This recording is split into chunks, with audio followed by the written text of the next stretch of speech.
வாருங்கள் நேயர்களே, கோகுலம் ஜோதிடம் அனைவரையும் அன்புடன் வரவேற்கிறது.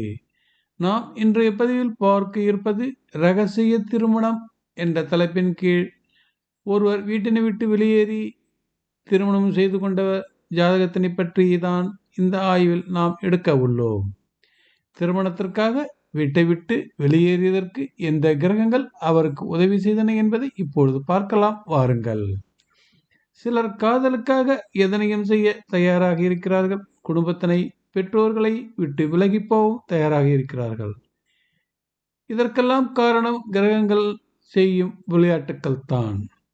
பெற்றோர்கள் குழந்தைகளை நேசிக்கிறார்கள். பெற்றோர்கள் குழந்தைகளை பற்றி கனவு காண்கிறார்கள். ஆனால் அவர்கள் தங்கள் பெற்றோரை விட இன்னொருவரை நேசிக்கிறார்கள். எங்கே தவறு ஏற்படுகிறது? வாருங்கள் நாம் உதாரண ஜாதகத்தினை பார்வையிட்டு ரகசிய திருமணம் பற்றி கிரகங்கள் எந்த அளவிற்கு அவர்களுக்கு உதவி செய்கிறது என்பதை அறிந்து கொள்வோம். ரகசிய திருமணம் செய்து கொண்டு வீட்டை விட்டு வெளியேறினார்.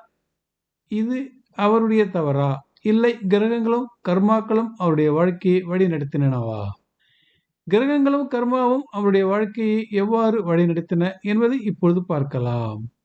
காதல் திருமணம் நடப்பதற்கு 5 மற்றும் 7ஆம் வீடு மற்றும் அதன் அதிபதிகளால் நிச்சயிக்கப்படுகிறது. ஒருவர் வீட்டை விட்டு வெளியேற முடிவு செய்துவிட்டால் அவருக்கு 3ஆம் வீட்டில் இருந்து அவருடைய திட்டங்களை பற்றியும் அவருடைய மனோ தைரியத்தினை பற்றியும் தெரிந்து கொள்ளலாம். 11ஆம் வீட்டிலிருந்து காதல் திருமணம் வெற்றி பெறுமா என்பதை நாம் தெரிந்து கொள்ள முடியும். இப்பொழுது வாருங்கள் ஜாதகத்தினை பார்ப்போம். ஜாதகர் துலாம் ராசியில் பிறந்தவர். துலாம் ராசிக்கு 7ஆம் இடமாக மேஷம் வருகிறது. 3ஆம் வீட்டின் அதிபதி வியாழன் ஒரு விரும்பத்தகாத நிலையை அடைந்திருக்கிறார்.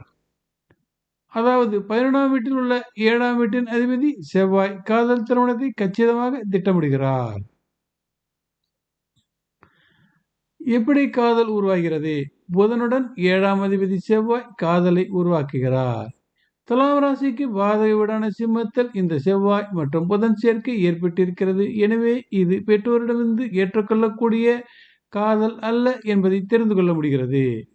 காதல் வெற்றி பெற்றது எப்படி?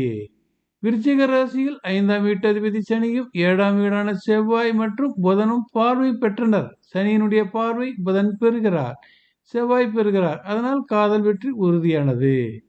பெற்றோரை விட்டு சென்றது எப்படி? துலாம் லக்னம் 4ஆம் வீடு தாயை குறிக்கிறது. 4ஆம் வீட்டு அதிபதி சனி 4ஆம் வீட்டில் இருந்து பாதக வீட்டில் இருக்கிறார். அதனால் அவள் தன் பெற்றோர் தாயை மறந்து வெளியே செல்ல துணிந்து விட்டாள். 9ஆம் வீட்டின் அதிபதி தந்தையை குறிக்கும் இடமாகும். அதனுடைய அதிபதி புதன்.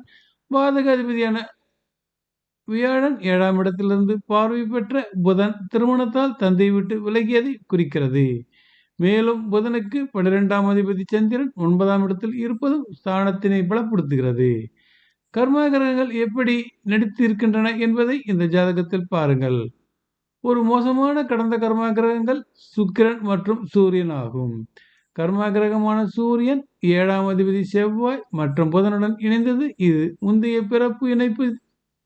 இப்பிறவிலும் இவர்களுடைய உறவானது தொடர்கிறது என்பதை தெரிவிக்கிறது. சிம்ம ராசிக்கு மேஷம் பாதக வீடு. அதனால் திருமணத்தை யாரும் ஏற்கவில்லை.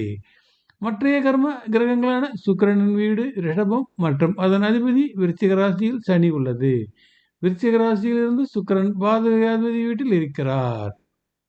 எனவே நிலைமை மிகவும் சிக்கலானது மற்றும் திருமணம் கர்ம கிரகங்களால் தீர்மானிக்கப்படுகிறது.